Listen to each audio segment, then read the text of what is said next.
Eu sou Mário Persona e essas são as respostas que eu dei aos que me perguntaram sobre a Bíblia. Você escreveu perguntando se Jesus teria ido ao inferno tomar do diabo alguma chave dos portões infernais. Não.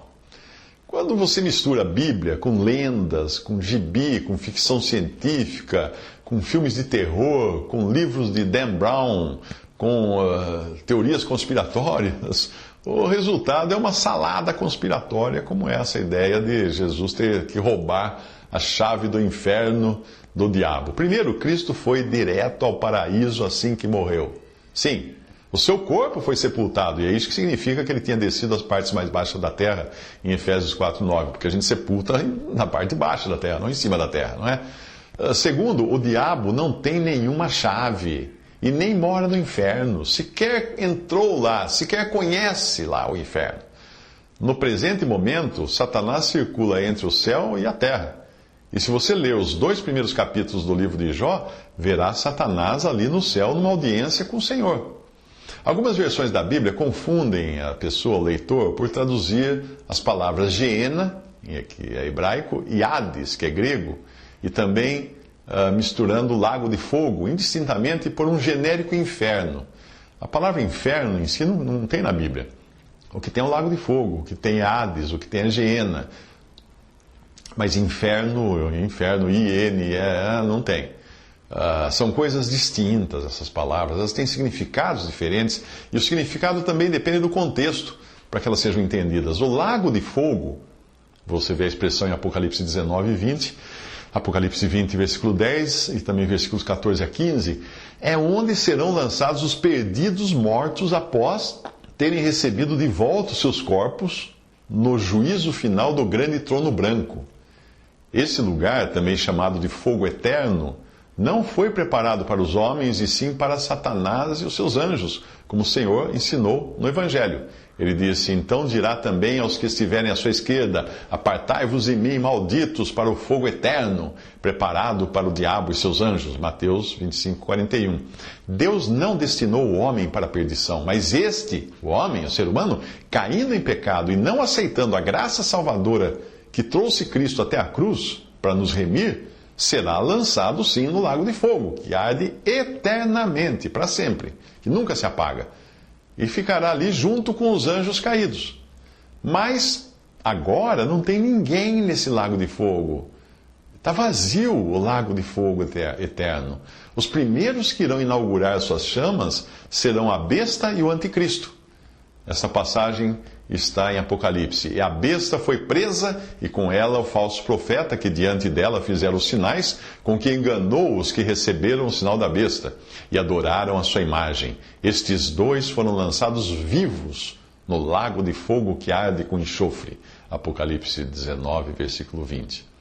1000 anos mais tarde desse episódio em que a besta e o falso profeta são lançados vivos no lago de fogo, 1000 anos mais tarde, o diabo foi lançado no lago de fogo e enxofre, onde está a besta e o falso profeta, onde está a besta e o falso profeta, diz ali em Apocalipse, e de dia e de noite serão atormentados para todo sempre. Apocalipse 20, versículo 10. Hoje, quem morre tem o seu corpo transformado em pó na terra e o seu espírito e alma condicionados ao Hades, que não é exatamente um lugar físico, mas uma condição de morte e separação do corpo. Por isso, o rico, em Lucas 16, estava no Hades, e podia ver de lá Lázaro no seio de Abraão, uma figura do acolhimento que o crente desfruta junto a Deus, ali dentro de uma perspectiva judaica, porque Jesus estava falando isso para judeus. Mas como nós aprendemos da morte do malfeitor convertido na cruz, e da promessa que Jesus fez a ele de estarem juntos naquele mesmo dia no paraíso, lá em Lucas 23, 43, nós podemos estar certos de que todo aquele que fecha os seus olhos aqui na terra, na fé em Cristo, irá abri-los imediatamente no céu, na presença de Cristo.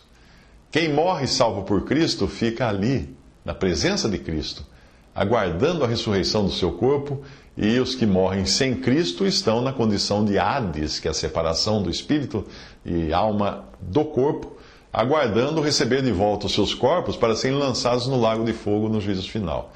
Esqueça a ideia de que juízo final é para julgar, para ver quem vai para o céu e quem vai para o inferno. Não. A salvação é em vida.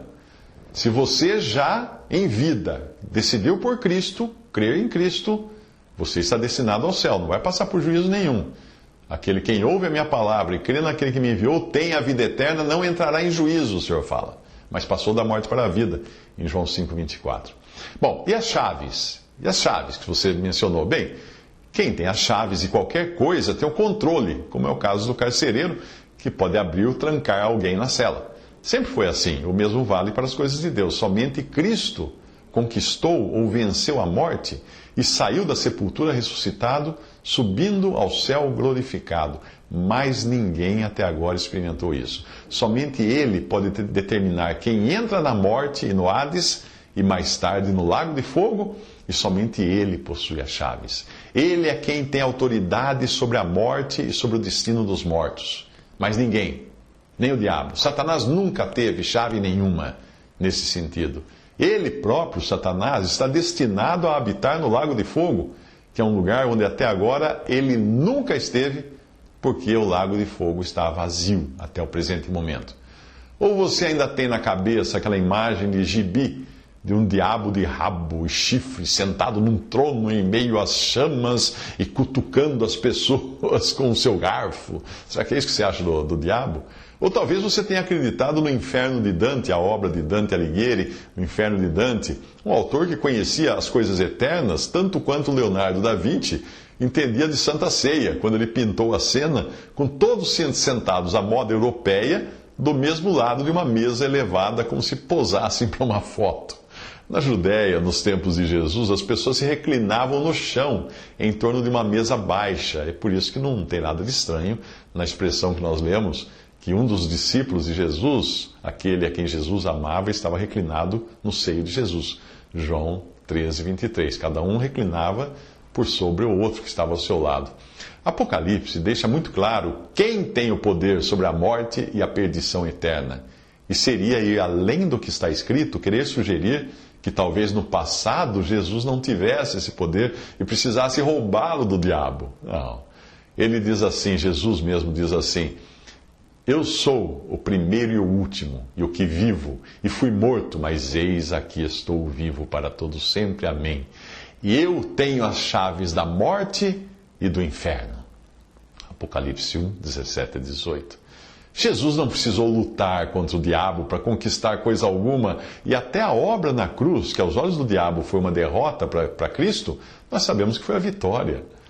E despojando os principados e potestades, e aqui fala do diabo e seus anjos, os expôs publicamente, e deles triunfou em si mesmo. Fala Colossenses 2,15. Mas existe sim um sentido no qual Jesus subtraiu algo do diabo. Ele começou quando andou aqui curando as pessoas oprimidas pelo diabo e libertando-as do seu jugo, da sua opressão. Pedro, no seu discurso a Cornélio e aos seus amigos, fala de como Deus ungiu a Jesus de Nazaré com o Espírito Santo e com virtude, o qual andou fazendo o bem e curando a todos os oprimidos do diabo, porque Deus era com ele. Atos 10, 38. E em Mateus 12, 29, era a isso que Jesus se referia. Quando disse: ou como pode alguém entrar em casa do homem valente e furtar os seus bens, se primeiro não maniatar o valente, saqueando então a sua casa? O homem valente é o diabo, que Jesus despojou dos seus bens.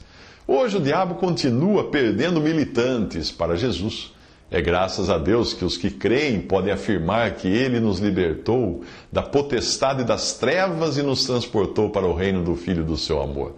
Colossenses 1,13. E a obra completa de libertação que se deu na morte de Cristo na cruz, para que pela morte aniquilasse o que tinha o império da morte, isto é, o diabo, e livrasse todos os que com medo da morte estavam por toda a vida sujeitos à servidão, em Hebreus 2,14 e 15, essa obra foi feita. Neste momento atual, o diabo passeia entre a terra e o céu. Mas haverá um momento ainda futuro quando ele será expulso das esferas celestiais e lançado na terra em dias de grande tribulação. Antes que você se surpreenda de saber que o diabo tem acesso aos lugares celestiais, lembre-se dos 2 primeiros capítulos do livro de Jó.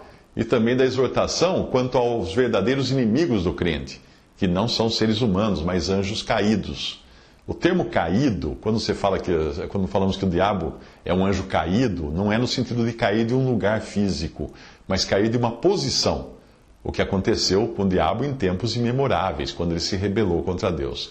Mas vamos à passagem, abre aspas. Revesti-vos de toda a armadura de Deus, para que possais estar firmes contra as astutas ciladas do diabo. Porque não temos que lutar contra carne e sangue, ou seja, contra seres humanos, mas sim contra os principados, contra as potestades ou poderes, contra os príncipes das trevas desse século, contra as hostes espirituais da maldade. Onde?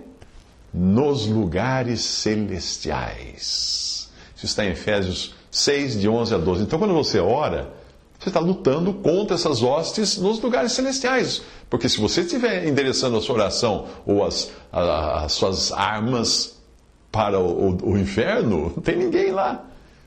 Nós oramos e lutamos e combatemos contra essas hostes celestiais que estão nos lugares celestiais. E agora um vislumbre apenas do que o futuro reserva para o diabo e seus anjos, lembrando que aqui ele é identificado claramente como sendo a mesma serpente da tentação no jardim do Éden. A passagem de Apocalipse. Houve batalha no céu. Miguel e os seus anjos batalhavam contra o dragão, e batalhavam o dragão e os seus anjos, mas não prevaleceram, nem mais o seu lugar se achou nos céus. E foi precipitado o grande dragão, a antiga serpente chamada o Diabo e Satanás, que engana todo mundo. Ele foi precipitado na terra, e os seus anjos foram lançados com ele. E ouvi uma grande voz no céu que dizia: agora é chegada a salvação e a força e o reino do nosso Deus, e o poder do seu Cristo, porque já o acusador de nossos irmãos é derrubado, o qual diante do nosso Deus os acusava de dia e de noite. E eles o venceram pelo sangue do Cordeiro e pela palavra do seu testemunho, e não amaram as suas vidas até a morte. Por isso alegrai-vos, ó céus, e vós que neles habitais, ai dos que habitam na terra e no mar, porque o diabo desceu a vós e tem grande ira, sabendo que já tem pouco tempo. E quando o dragão viu que fora lançado na terra, perseguiu a mulher aí representa Israel, que dera à luz o filho homem, que representa Jesus, a semente da mulher prometida no Éden. Apocalipse 12, de 7 a 13. Bom, para aqueles que acham que esta passagem de Apocalipse 12 se refere a algo que já aconteceu, que o diabo já foi lançado do céu e já está na terra, então eu pergunto, quando você entra em batalha, como fala em Efésios, veste a sua armadura, onde estão os seus inimigos? Se lá fala para lutar contra eles nos lugares celestiais. Para onde você aponta as suas armas? Para os lugares celestiais ou para a terra?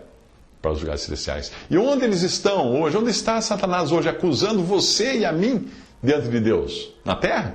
No inferno? Jamais. Nos lugares celestiais, que é onde fala lá em Efésios, na Epístola de Paulo aos Efésios. Visite respondi.com.br. Visite 3minutos.net.